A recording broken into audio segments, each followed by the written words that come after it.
off to a 4-1 start. You've played some good teams on the road. I think neutral and road combined. I think you're 3-1. Is that correct? Yes. Talk about what you've seen from your boys so far this season and how all these early games are going to help down the road. I think the big thing with this team is that we have a lot of guys that are seniors and juniors, but they're first-year guys. They're the first year at the varsity level, and we have to, as we go game to game, we have to analyze and try to find out what's going to fit, with some of the new kids. We have our strong returners and Knuckles and Foster and Lapunda and Reza, and obviously Ragna's not playing right now because he's injured. So we're really getting a chance to see what these guys are made of. These guys are going to try to help us out and fill those roles. And from game 1 to game 4, you kind of see some of these guys start to step up a little bit, and that's nice to see. And hopefully that continues to work throughout the preseason. Who are some of the players that maybe this is the first time having a chance to work with them that have been maybe pleasant surprises? Players that have shown you that they have the potential to go ahead and contribute to this team. One of the big ones is Christopher. He's a big guy. He's got probably one of the longest wingspans of any player I've ever coached, and didn't have him this summer. New kid, played football, came off the bench at receiver for football, and he's got a ton of potential.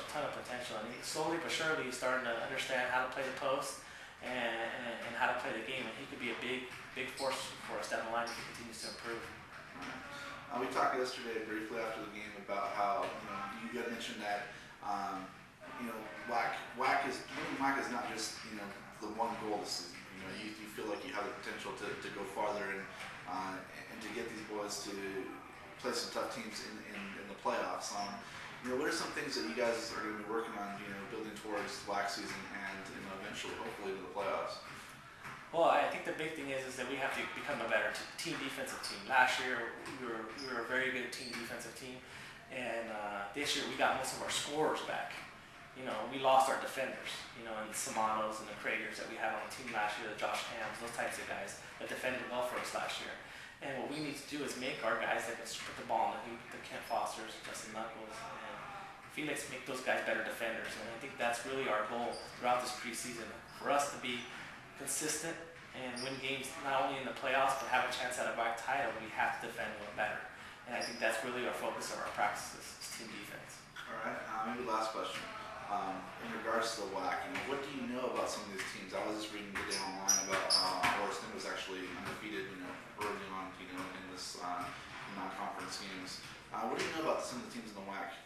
Well, I think you saw a big improvement. I think every team in our league's returning. Some key players, and they're seasoned players on every team. They're guys that are hungry. You look down the line from Livingston, Central, even Hillmar, who had a JV championship last year, to Orestevo, who's got 5 or 6 guys that have been playing basketball for 7 or 8 years. There's all these teams have improved, and on any given night, if you're not there, anybody can beat you. I believe that, and that's why the focus has to be there. The consistency has to be there. I think the team that's the most consistent, if we're the most consistent team on the defensive end and on the offensive end, I think we're going to win. We have a good shot of winning the championship. But then again, compared to last year, I think there are more teams that are going to be competing for that title this year.